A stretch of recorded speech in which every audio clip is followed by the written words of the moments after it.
Adi, my life, nandito na kami ngayon at kumakain kami.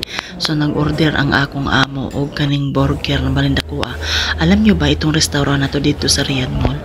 Ang dami pala dito mga Pilipino, tinan mo. Itong restaurant na to, puro Pilipino ang nagtatrabaho.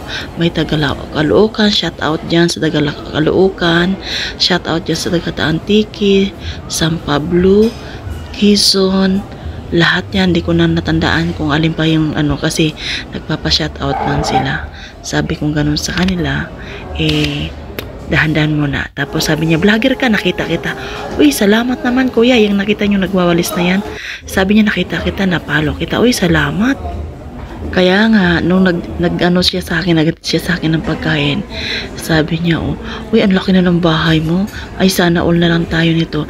Ate, nagtanong siya sa akin, ate, ilang taong ka na dito? Sabi ko, magsi 7 years and 5 months na ako dito sa aking amo. Uy, alaga mo yan. Sabi ko, oo. Ang bait naman, oo naman. At saka yan, ito yung nagdala sa akin siya, yung taga Caloocan City. Yan ang nagdala sa akin ng pagkain. Kaya sabi ko nga sa kanya, malay mo isa shoutout kita. Di ka lang pag-uwi ko sa bahay. Dahil nga nagbo-voice over ako ngayon, dahil hindi ako makapagsalita doon sa loob ng restaurant, dahil syempre nandun yung amo ko. Kahit pa paano may respeto pa naman ako. Puro lang ako vlog, walang salita. Kumbaga sa Bisaya na amang na ako. So habang kinakain ko yung burger na yan, ang laki ng burger na yan, nako, pakiramdam ko parang feeling ko mayaman, charot. Kaya nga ang layo ng pinagkainan namin, burger lang yan dahil nga November 1 ngayon, ayun, nauso na dito ngayon ang kalag-kalag. Ayun, ang kalag-kalag niya, charot talaga. Alam nyo ba ang buhay dito sa abroad? Akala nila madali lang kasi post dito, post doon, lahat ng mga kinakain, kagaya niyang kinakain ko, puro damo. O diba, damo yan. Walang yan, pero may halo yung manok. Ay sus mga langga, kung alam nyo lang ang buhay dito, pag once nakatulong ka, feeling katulong ka talaga, hindi ka magiging pamilya dahil ang tingin sa'yo as in katulong. Kaya nga insan tayo mga OFW na mga katulong sa bahay, sasabihin ng amo natin na kapamilya, kapuso, ay wag nyong isipin yan at wag nyong anuhin yan kasi maintindihin si talaga na katulong lang talaga. So mga langga, ako dyan nakabukod ang lamisa ko, hindi ako pwedeng maghalubilo doon sa kabilang lamisa dahil syempre nakakaya naman. Ayun tinagay ko na yung inubos ko na yung Pepsi dyan mismo sa baso ko. Habang nilalasap ko ang libre dahil November 1 ngayon, iniisip-isip ko talaga na sana tuloy-tuloy na ito maging libre. Ay, sana laman. Kaya nga mga langga, pati damo kinakain ko na. Hindi ko pinapalampas, hindi ako nang hinaya ng pagkain. Dahil iniisip ko, ngayon lang ako makalibre. Libre yan, wala yung bayad. Ayan. Tapos ninanam-nam ko pa na sana tuloy-tuloy na ito.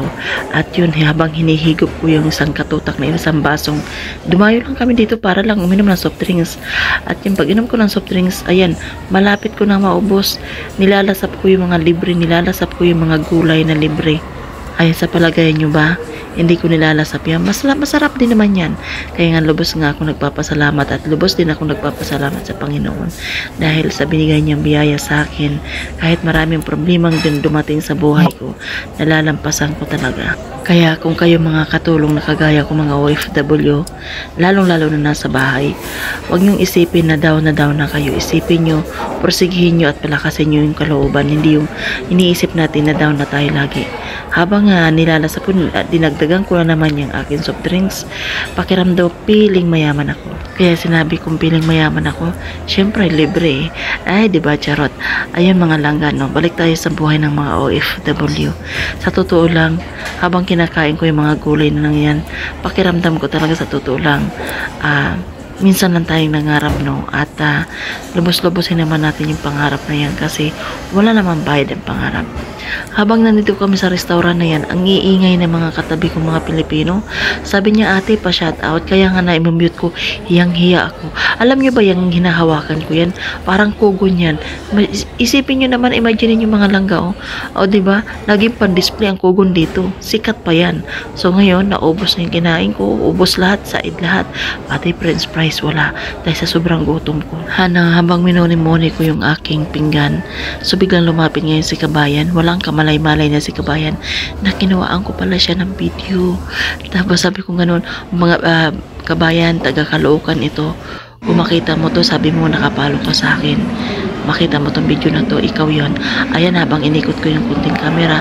So maraming salamat nga pala mga langga dyan sa mga nanonood at mga legit kong mga followers. Maraming salamat. Ingat tayo lahat.